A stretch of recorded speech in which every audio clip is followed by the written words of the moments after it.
everyone, welcome to Mike's Shed. I'm doing a VR response to David Games Played Badly regarding 10 reasons or 10 questions about video games. So let's get started. Okay, so the first question was, what type of games do you play? Well, mainly it's this sort of shit, 2D.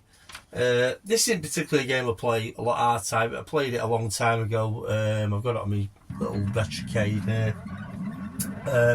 But yeah, I tend to play anything 2D. I can pick up very fast and put down very fast. Mainly like Alien Storm. Yeah, like anything 2D. Top downs as well. Super Sprint on the, is that Midway? I can't remember now. Anything can literally play quickly. It's just pure fun. I do like some of the Resident Evils. Resident Evil 4 I think is still a phenomenal game, my favourite of all of them. It's probably the one I've only really played a lot of. 2 I didn't get very far on the remake. But yeah, mainly the Resident Evil 4, do like that. I think it's great. Actually, I'm going to do an opening of a game I've just bought as well. That kind of comes under that, not genre, but yeah, that same sort of game, you know what I mean. So yeah, I would say it's mainly the 2D stuff. Robocop v Terminator, you know, across all platforms. Second question, how much time do you spend playing games each month? Well, I'm going to be honest with you, the only time I spend playing games is when I come in here, probably before and after a video. And the only other time I play games is literally when I buy something new and I come in here to put it on the shelf and I tidy it up, and I'll end up putting something on.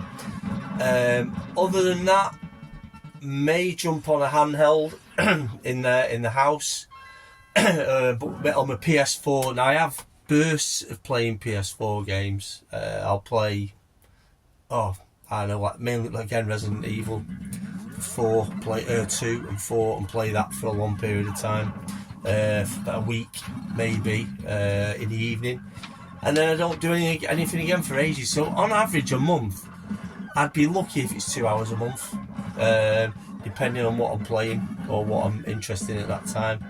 So yeah, 2 hours a month. 3, 4 maybe, so it's not a lot of time. I spend more time looking in the house mainly, but I love looking at the covers and rearrange it. As sad as it may seem, I spend more time. I come in with the intention of playing game and just look at the covers and lay them out and just imagine it's my own little shop. But yeah, unfortunately it's not as long as you think. Okay, third question. Can video games be educational? They're as educational as the game you're playing. I imagine if you're playing Scrabble all day, I imagine it'd really help with your grammar and your English. Other than that, I think they are educational in the sense that if you look at something like Bitmap Bureau, who were probably into gaming back in the day and they went down a real tech avenue because they were into it. If you're into the sort of back end of video gaming and the design of the games themselves, then yes, they can be educational to you personally, and you can develop your own skills and learn software to help you create these games. So yes, I suppose they are educational. I suppose it's subjective in a way. What don't I like about video games? Well, I don't, again it's subjective, I know this, but I don't like, in a way, how isolated kids can become on video games.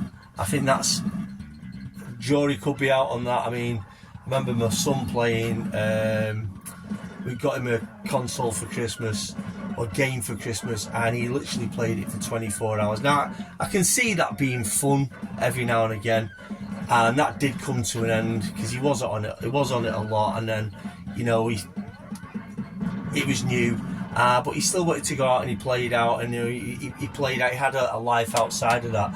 I think it's not very good if kids are submerged, the right word, immersed in video gaming, because I think it can be a bit of a hideaway.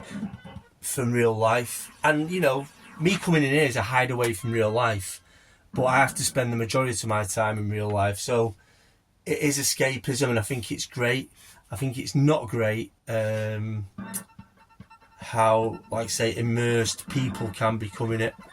I don't think it's healthy to be spending hours, even my age, you know, whatever age, all hours playing video games. Again, with me, you know, probably maybe I come in here, I have a real big game session, to spend all that moving boxes around and making my shelves look pretty. So yeah, that's what I don't like about video games. And cutscene prompts, I think they call them. You know, like Resident Evil, it turns into a bit of a Dragon's Lair bit where you jump left, jump right, hit this, and it's showing you where to hit the button. I hate them cutscenes like that in games. I know it's part of the game, but I don't like it. How much do I spend a month on video games? Well, that is the question. I used to spend a lot more, especially when I started the channel, when I was in my early 20s, early to late 20s. I spent a hell of a lot of money. No console would not go untouched. If when the Dreamcast came out, it was Dreamcast, and I spent whatever it was, my wages. Remember getting my first Mega Drive from Rumbelows on a page, you know, on the weekly, the monthly. My first SNES I got from Rumbelows. I didn't care, I just needed it, and yeah, and I never kept them. I always sold them on or whatever, trading them in. But yeah, now from money no object. Well, it was an object to buying games, buying video consoles back then and games. Now it's when I really see something I want, I'll spend. I think the most expensive thing I bought recently, video game wise, was the SNK Zero compilation for the PSP, which is £80. I'd seen it a lot more, and that was the most expensive game I might have bought actually. Second to that was probably Gradius. I'm not too sure of my PSP ones, but I won't be doing that anymore. But on average, I feel like someone said to me once, the guy I used to work for, he says, when you get your wages, as long as you buy yourself something, you've done something, you know, you've done something right. So I always make sure now I buy myself something every month. So I spend on video games, maybe could be £5 to £30 depending on what it is. But it's on average a tenner a month, 20 quid. But mainly if I see something I really want, I will get it if I've got the money. So yeah, moving on from that, my favourite console could be the Mega Drive or PSP, but I am turning to the emulator type things a bit more. I have go-tos. If I put on my Xbox, I will play Midway Classics, and I'll Tecmo Classics as well to play Bomb Jack. That's the only game I play on that Tecmo Classics is Bomb Jack. That's why I bought it. So I do like my Xbox, but yeah, it's got to be the Mega Drive, Robocop vs Terminator, Alien Storm, Xeno Crisis. PSP, you know, it's always Capcom classics. I love the PSP. It could be the PSP. And I'm starting to find it a bit clunky when you're putting games in, when you've got something like an Evercade and the ease just slotting a cartridge in. It's so much better. But it's the PSP. I'm going to say Mega Drive because I don't go on the PSP enough to justify that. I go on the Mega Drive more. So I'm going to say Mega Drive. So that's that question. Favourite video game? Again, I was thinking about the classic compilations. So your Midway, Capcom, SNK, like Angel of Ikari Warriors and stuff like that. I say favourite games a toss up between a couple. I can't really say, but I do. You know, you all know of Alien. Well, I'm presuming you know all of Alien Syndrome, Alien Storm, and I love Resident Evil 4. But I would actually say my favourite game of all time has to be. It's got to be Outrun. And I'm basing that on the arcade and having it on the Master System as well, and how much I loved it on that. It's probably one of the greatest video games ever made, most memorable as well. and I'm not even into racing games, but for some reason Outrun, you know, the aspect ratios and stuff, the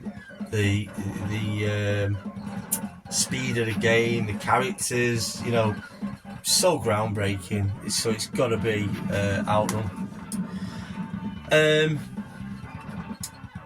Favourite game movie? Well, this is a hands down for me.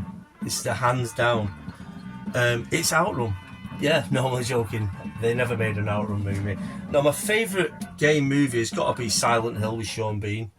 That is one of the best. It's one of the best horrors and best video games movies ever made. It's probably the only best one. I think I've seen another one that I thought was alright. I went to the pictures to see, I can't remember what it was.